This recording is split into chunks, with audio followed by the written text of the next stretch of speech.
Hello, I'm Matt Galloway, and this is the Current Podcast. Charred remains. That's what's left of Jasper Mayor Richard Ireland's home of 67 years.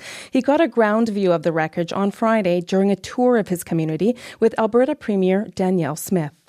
It was every bit as difficult as I anticipated. And as it turned out, probably more useful than I had expected. I learned a lot. I can now speak, I think, more knowingly on behalf of residents about their anguish, because it is entirely internal. He's far from alone. Parks Canada has revealed roughly 30% of structures have been destroyed as Jasper National Park's largest wildfire in over a century continues to burn out of control. On Saturday, the municipality of Jasper released a high-resolution map showing the extent of the damage, and anxious residents learned whether or not they have a home to return to. Rob Dupree is the Insurance Bureau of Canada's National Director of Consumer and Industry Relations. He's at the Incident Command Centre an hour out of Jasper in Hinton, Alberta. Rob, thank you for joining us. Thank you for having me. Can you paint me a bit of a picture of what things look like at the Incident Command Centre? As you can imagine, the Incident Command Centre is a 24/7 operation. It's a beehive of activity with all the officials that are there setting the daily objectives, really trying to battle this wildfire because the wildfire is still considered out of control at the moment. And given that residents now understand the scale of the disaster and damage, what do you think is most important for them to understand right now? Well, what's important is there is still an active wildfire going on. People have seen images of the mayor and the premier in town, and while the town site itself may not have any active flames going on, the other wildfire in the surrounding area, it is still an active fire. So we're just asking residents to be patient. It will take some time because safety is first and foremost in order to get people back to the community that they love. Okay, so what can people who have lost their homes expect in the short and long term when it comes to rebuilding? Well, we do know that thousands of people have already started their insurance claims. We've been hearing from companies that they've been receiving these and they've been making sure that they're talking to the residents and sharing as much information as they can. As you mentioned, we now have a map that many people know if their home is damaged or not. And that might give some people some comfort, or that could be very difficult for many residents. But the insurance industry is here. We've been here before, and we want to help every single claimant to make sure and walk through the process so that they can get things back, repair or rebuild their homes and their lives. And Rob, do you know how much the province is going to help? Well, at this point, it's not entirely clear. We don't have the full scope and scale of the damage. And because it is still an active wildfire, we don't know exactly what that looks like. The insurance industry, just like the residents, are waiting to get into town to do those assessments. But at this point, we just have to be patient. There's a lot of work that's going on. And in the Incident Command Center, I'm surrounded by some amazing people. And we're really starting to discuss what does that reentry look like and how can we get this community safe so that people can get back and start seeing and doing the things that they love to do in the area.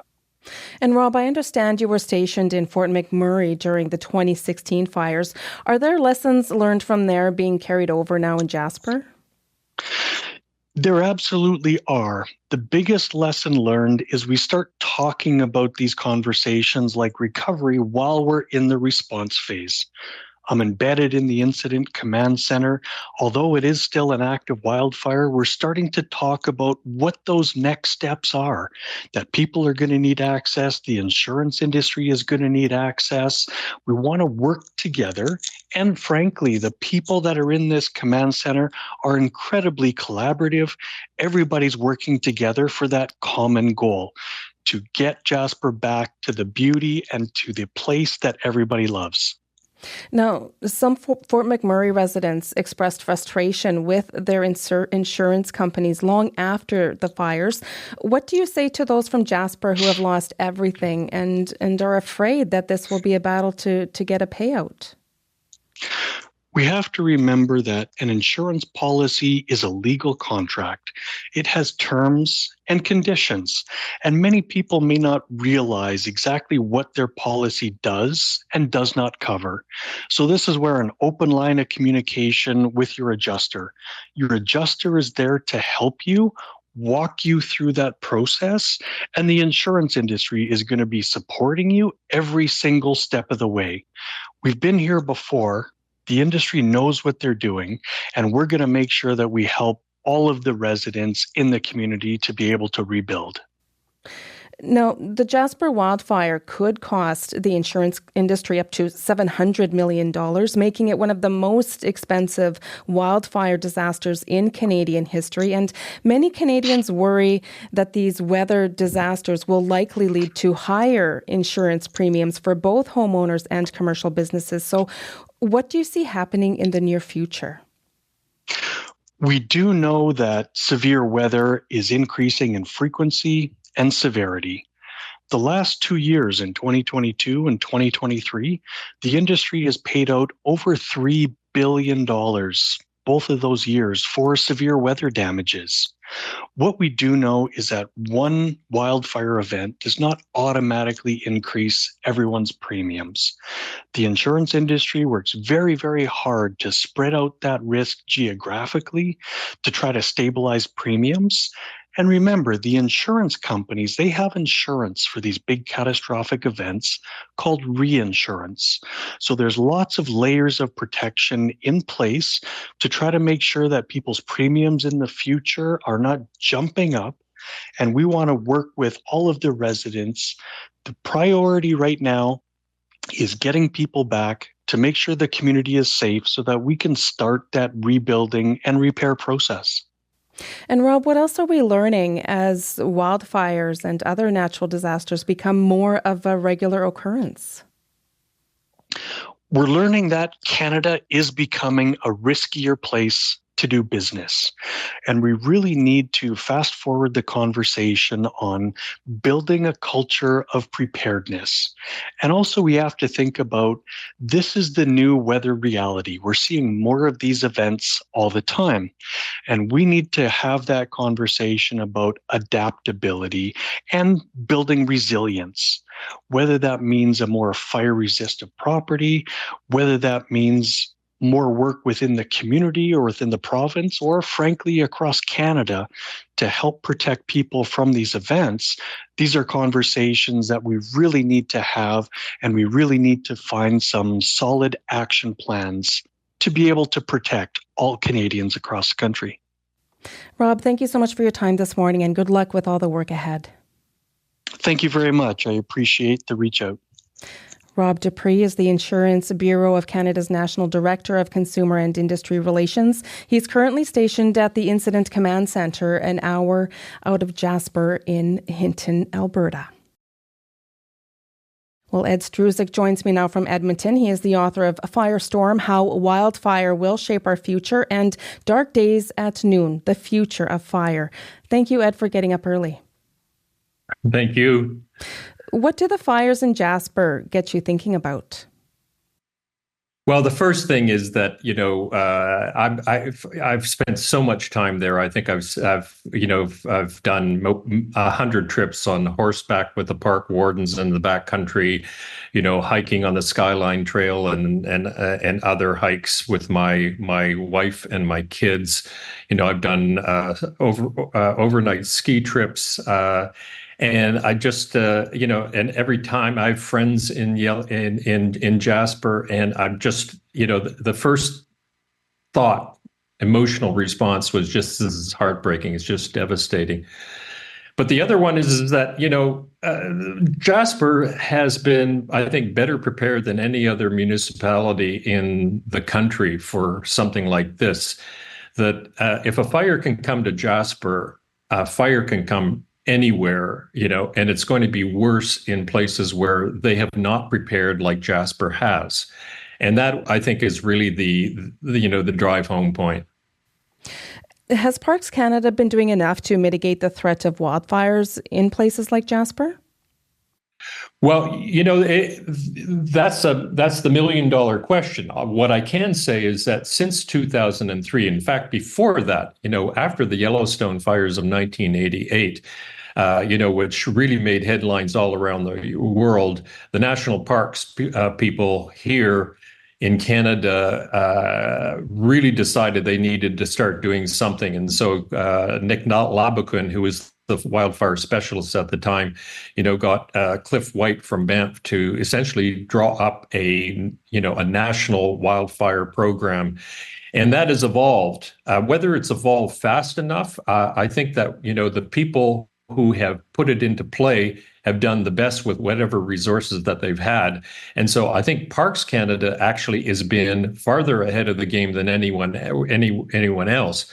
But I also think, we have to, look at this as what happened in Jasper and what happened in Waterton National Park in 2017, when a fire ripped through that park in 8 hours, that, Parks is going to have to start, looking inward and deciding what do we need to do to get on top of this situation.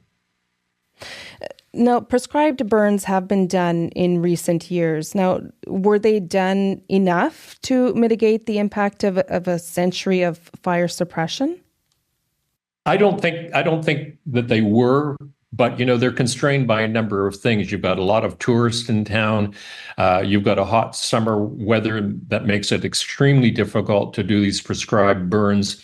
They're also very tricky. Some of them, like the Syncline fire in Jasper, got out of control in 2003 and burned for a really good part of the summer before it went out and actually stopped traffic at one point. So, it's been very difficult. It's very complex. They probably should have started earlier, but, I'd be wrong in pointing the finger because, like I said earlier, I think that Parks Canada has done a lot more than any other jurisdiction in the country earlier and faster. Whether they did it fast enough, I think, that really is the question. It's a challenge because they're dealing with a forest that has not burned in 100 years because we've been suppressing fire. So to expect them to catch up really quickly and deal with, with what Mother Nature would have dealt for them in all those 100 years is really a tough, tall order. Right. And what I've been finding interesting is just, the impact that mountain pine beetle infestations are having on the spread of wildfires. So can you tell us more about that? Well, it's a really complex question. The pine beetle certainly has created, for a short period of time, a lot of flammability. So when the needles, turn red, they're very combustible. They can burn very quickly, and so they create a very big fire hazard. They don't really contribute to fire intensity, but the fact is that they're still make it difficult for firefighters on the ground because they are unstable trees. It makes working on the ground much more difficult. It also changes the hydrology of the area so that those trees are not sucking up the moisture that they used to, and so a lot of that moisture will just get swept away. What you really need ideally is, a fire to come in and to have, aspen and poplar, which don't burn easily, rise up. And then eventually the pine and the spruce will take over. And that creates, a much more resilient forest than the one we have now between Jasper and Banff. Okay, I want to go back to what happened in Jasper last week now. So if a town like Jasper can go up in flames, what message should that send to other communities? That, it really should drive home the point is that they really should start getting prepared. But I know that that's very difficult for a lot of these small boreal communities is because they don't have, the resources and the expertise and the money that, Jasper, Banff, Waterton have, with federal support. A lot of them, are small towns that don't have the tax base, to be able to hire somebody to come in and tell them, what do we need to do? So I know I've talked to a lot of these communities, and I know that they feel rather helpless. They need some support, be it from the provinces, which they're getting, but I don't think it's fast enough. I think what we really need is the kind of a national wildfire strategy that pulls together the provinces, the federal government, working with Indigenous communities, municipalities, to come up with a plan and say, what do we need? This is like the Apollo film where the space capsule is running out of oxygen, and they get everybody all hands on deck to figure out how can we deal with this situation before they run out of oxygen. This is how urgent I think it's become, because, Yellowknife burned last year, and, there was a research station south of Fort Simpson that burned in November, when there's usually, and you'd know this, is usually it's like minus 30 degrees with a foot of snow on the ground, and it burned down.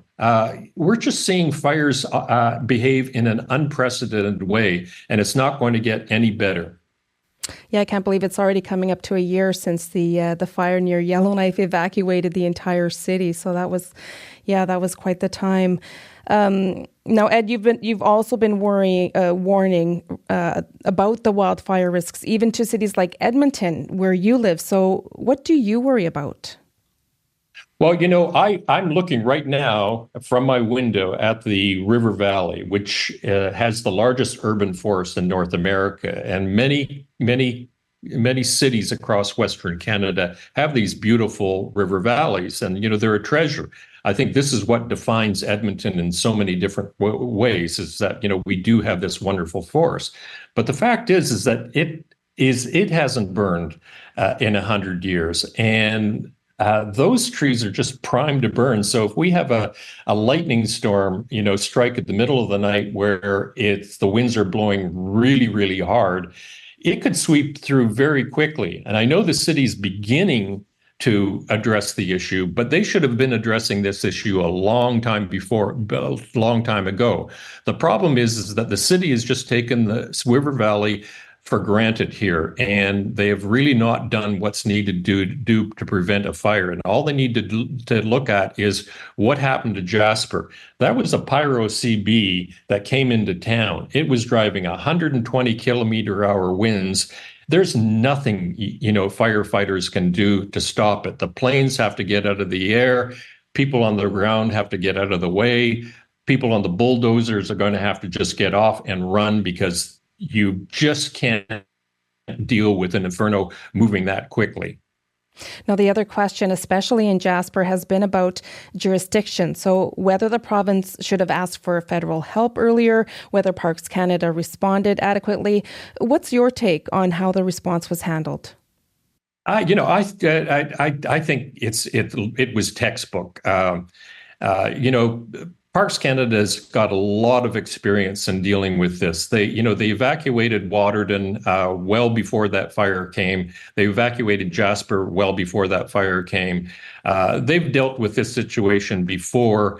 And I think, there is an interagency that shares resources and expertise to deal with the situation. And I know that was put into play. I don't know, there will be an investigation. Maybe there were weaknesses in the system, but, based on what I've seen in the past, I don't think so. I think that, what happened was, again, that pyro CB just, it's a thunderstorm created by the heat of the fire, and it can happen on a blue sky day. And this happened, at 10:30 at night. And it just moves so fast. And it's one of these phenomenons that firefighters are only beginning to see. We can't predict them very well. And I think that's why we need to invest more in wildfire science in this country, is that we've got to be able to understand more about these pyro CBs.